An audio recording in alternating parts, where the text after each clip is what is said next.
మంగళప్రదమైన పువ్వుగా పూజా పునస్కారాలు, పండుగలు, పేరంటాళ్లలో ఇంతుల మదిలో చెరగని స్థానాన్ని సంపాదించుకుంది చామంతి.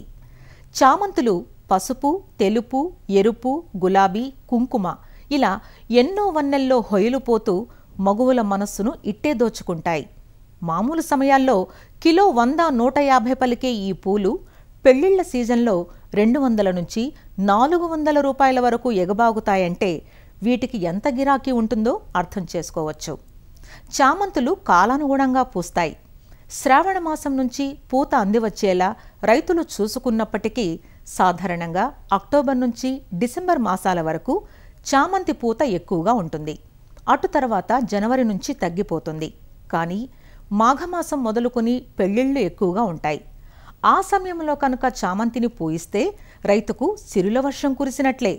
అయితే అదంత తేలిగ్గా సాధ్యపడదు. ఎందుకంటే సూర్యరశ్మికి ప్రతిస్పందించే గుణం ఉంటుంది చేమంతికి. శాఖీయంగా పెరగాలంటే సూర్యరశ్మి కావాలి. అదే పూతకు రావాలంటే చీకటి సమయం ఎక్కువగా ఉండాలి. అందువల్ల బయటి పొలాల్లో సాగు చేసేటప్పుడు అకాలపు పూత తీసుకోవటం సాధ్యం కాదు. అందుకే పాలీహౌస్లలో చామంతి సాగు చేపట్టడంపై గత 2 ఏళ్లుగా రైతుల్లో ఆసక్తి పెరుగుతోంది. ముఖ్యంగా ఆంధ్ర రాష్ట్రంలో సుమారు 200 ఎకరాల్లో రైతులు పాలీహౌస్లలో చామంతి సాగు చేపడుతున్నారు. పాలీహౌస్లలో వాతావరణ పరిస్థితులను నియంత్రించే అవకాశం ఉంటుంది కాబట్టి చామంతి నుంచి ఏడాదికి 2 పంటలను తీసుకొని లాభపడవచ్చు. ఆ దిశగా రైతులు ప్రయత్నాలు చేస్తున్నారు కూడా. ఇప్పటినుంచి అంటే నవంబర్ మాసం నుంచి కృషి చేస్తే ఫిబ్రవరి, మార్చి మాసాల నుంచి అన్సీజన్ చామంతి పూతను పొందే అవకాశం ఉంటుంది. మరి అకాలపు పూత కోసం ఎలాంటి చర్యలు చేపట్టాలి? వెలుతురు ఎప్పుడు, ఎన్ని రోజులు పెంచాలి? అలానే చీకటి సమయం ఎప్పుడు, ఎలా పెంచాలి? ఆసక్తికరమైన ఆ విషయాలను వైఎస్ఆర్ ఉద్యాన విశ్వవిద్యాలయం, పశ్చిమ గోదావరి జిల్లా కొవ్వూరు ఉద్యాన పరిశోధనా స్థానం శాస్త్రవేత్త డాక్టర్ రవీంద్ర కుమార్ నుంచి తెలుసుకుందాం. పాలీహౌస్లో చామంతులు సాగు చేసినప్పుడు మనకి ఈ వాతావరణాన్ని, అదేవిధంగా కాంతిని నియంత్రించే అవకాశం ఉంటుంది. కాబట్టి ఆరుబయట పెంచే చామంతులతో పాటు కాకుండా అన్సీజన్లో మనం ఈ చామంతి పువ్వులను మార్కెట్కి వచ్చే విధంగా చేసుకుంటే ఈ పాలీహౌస్లో పెంచే రైతులకి ధర అనేది అధికంగా వచ్చి బాగా లాభదాయకంగా ఉంటుంది. చామంతి పంటను కానీ మనం తీసుకుంటే తక్కువ కాలం పంట కలిగే రకాలు ఉన్నాయి. అవి నాటిన 90 రోజులకే మనకి పూతనివ్వడం జరుగుతాయి. ఇవి సాధారణంగా జూన్ నెలలో మనము కానీ నాటుకున్నట్టయితే సెప్టెంబర్, అక్టోబర్ నెలలో పూతకి వస్తాయి. అదేవిధంగా మధ్యకాలిక రకాలను కానీ తీసుకుంటే 110 నుంచి 120 రోజుల మధ్య వరకు కూడా నాటిన తర్వాత ఇవి పూతకు రావడం జరుగుతుంది. దీర్ఘకాలిక రకాలు కానీ తీసుకుంటే 120 నుంచి 150 రోజుల వరకు కూడా మనకి పూత రావడం జరుగుతుంది. ఈ చామంతి యొక్క లక్షణం ఏంటంటే మొదట ఒక 60 నుంచి 65 రోజుల వరకు కూడా శాఖీ పెరుగుదల అనేది చాలా ఎక్కువగా ఉంటుంది. ఆ శాఖీ పెరుగుదల ఎక్కువగా ఉన్న తర్వాత ఈ పూత రావడానికి పగటి కాలం తక్కువగాను, రాత్రి సమయం ఎక్కువగా ఉండేటట్టుగా చేసుకోవడం ద్వారా ఈ పూతను వచ్చేటట్టుగా చేయవచ్చు. అదేవిధంగా పాలీహౌస్లో ఉష్ణోగ్రతలు కూడా తగ్గించడం ద్వారా ఈ చామంతి పూత వచ్చేటట్టుగా చేసుకోవచ్చు. ఈ రాత్రి సమయం అనేది మనకి కనీసము 13:30 గంటల కన్నా ఎక్కువగా ఉన్నప్పుడు మాత్రమే పూత అనేది ప్రారంభమవుతుంది. ఈ ఆగస్టు నెలలో పూత కావాలనుకునే వాళ్ళు తప్పనిసరిగా ఏప్రిల్లో మనం మొక్కలు, నాణ్యమైనటువంటి వేరు తొడిగినటువంటి బలమైనటువంటి మొక్కలను నర్సరీ నుంచి తెచ్చుకోవాలి. తెచ్చుకునేటప్పుడు ఆ మొక్కలు ఆరోగ్యకరంగా ఉండి ఎటువంటి తెగుళ్ళు కానీ, లేకపోతే వైరస్ కానీ, మైకోప్లాస్మా డిసీజ్ కానీ లేకుండా ఉండేటట్టుగా చేసుకునే తర్వాత ఆ మొక్కలను మనం బెడ్లలో 60,000 నుంచి 80,000 మొక్కలు ఎకరం విస్తీర్ణంలో పాలీహౌస్లో నాటుకోవాలి. నాటుకునేటప్పుడు మనకి పగటి కాలం ఎక్కువగా ఉండాలి. ఈ శాఖీ పెరుగుదల ఎక్కువగా రావడానికి పగటి సమయం అనేది కనీసం 12 గంటల నుంచి 13 గంటల పైన ఈ పగటి కాలం ఉండడం ద్వారా మనం శాఖీ పెరుగుదలను ఉంచవచ్చు. మనకి సాధారణంగా చూసుకుంటే ఏప్రిల్, మే నెలల్లో ఈ పగటి కాలం అనేది చాలా ఎక్కువగా ఉంటుంది. కాబట్టి మనం ఎటువంటి ఆర్టిఫిషియల్ లైటింగ్ ప్రొవైడ్ చేయవలసిన అవసరం లేదు.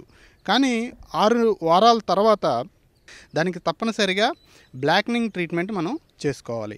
అంటే ఏప్రిల్ నెలాఖరులో నాటుకున్న మొక్కలకి జూన్ 15 లేదా జూన్ నెలాఖరు నుంచి మనం డార్కెనింగ్ అనేది మొదలు పెట్టవలసిన అవసరం ఉంటుంది.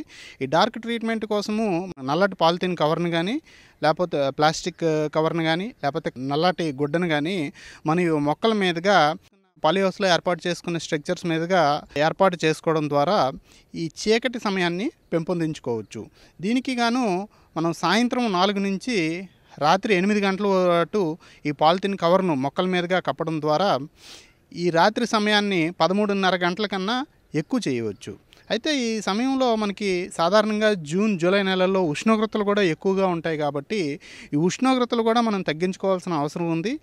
ఈ పాలీహౌస్ల మీద లైమ్ వాటర్ను స్ప్రే చేయడం ద్వారా, అదేవిధంగా ఫాగింగ్ సిస్టమ్ ఆపరేట్ చేయడం ద్వారా, సిల్వర్ లేదా అల్యూమినియం స్క్రీన్స్ని మధ్యాహ్నం ఉష్ణోగ్రతలు అధికంగా ఉన్న టైంలో మూసివేయడం ద్వారా, అదేవిధంగా నేచురల్లీ వెంటిలేటెడ్ పాలీహౌస్ల్లో కనీసం 25 నుండి 30% పాలీహౌస్ల ఏరియా ఓపెన్ చేసి పెట్టడం ద్వారా ఈ లోపల ఉండేటువంటి ఉష్ణోగ్రతలను మనం నియంత్రణలో ఉంచుకోవచ్చు.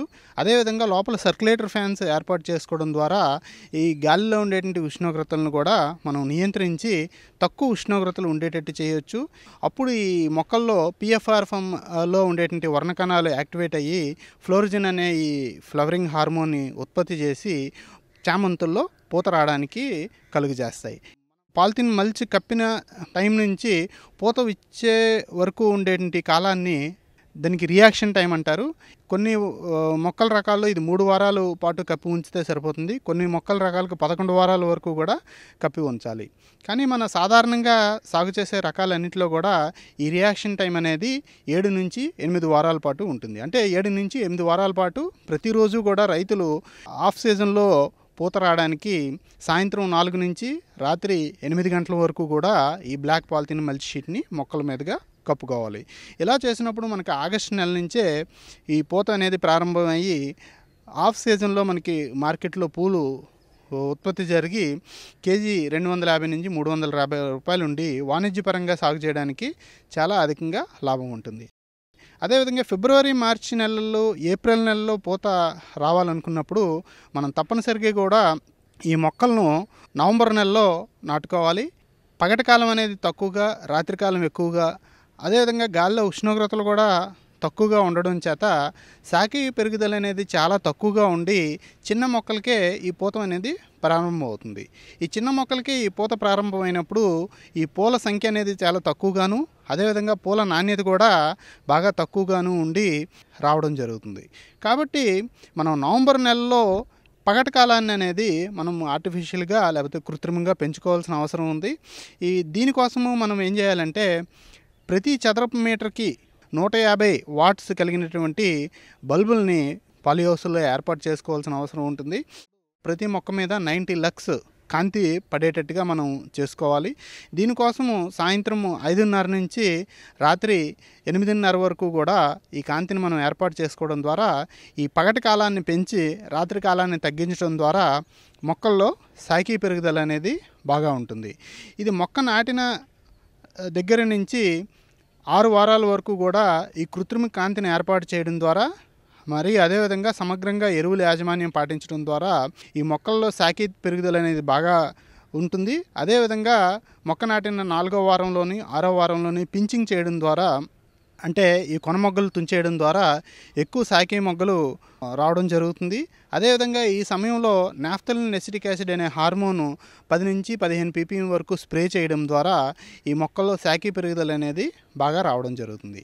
ఈ శాఖీ పెరుగుదల వచ్చిన తర్వాత మనం 6 వారాల తర్వాత 7వ వారం నుంచి 7 వారాల పాటు ఈ బ్లాక్అవుట్ ట్రీట్మెంట్ ఏర్పాటు చేయడం ద్వారా ఈ మొక్కలు అనేవి మనకి మార్చి నుంచి ఏప్రిల్ వరకు కూడా పూతనివ్వడం జరుగుతుంది.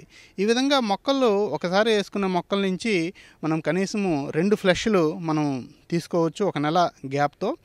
ఈ విధంగా కృత్రిమంగా కాంతిని పగటి కాలాన్ని, రాత్రి కాలాన్ని పెంచడం, తగ్గించడం ద్వారా ఈ చామంతుల్లో కావలసిన సీజన్లో పూత అధికంగా వచ్చి మార్కెట్లో ధరలు అధికంగా ఉండేటట్టుగా చేసుకోవచ్చు.